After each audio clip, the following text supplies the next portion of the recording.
everyone, welcome to today's video. Today's video is going to be about how to fix Shopee cannot check out problem. For that, the first thing that you can try and do is head over to your quick settings, switch between your Wi-Fi and mobile data, and also toggle airplane mode on and off on your device. The other thing that you can do is head over to your app drawer and open up the Shopee app on your device. Once you're inside the Shopee app, by opening it up through your app drawer, what you'll have to do is make sure that you're logged into your account, make sure that your shipping address is correct, and also make sure that your payment method that you're trying to pay with does have enough balance. You can also try re-adding your payment method through the app.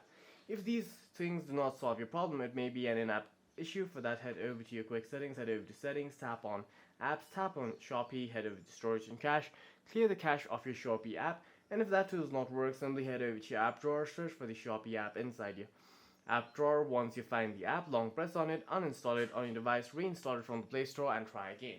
If the issue still persists, then it is probably a server issue, or you may have to contact support. For any further questions, please feel free to leave a comment down below.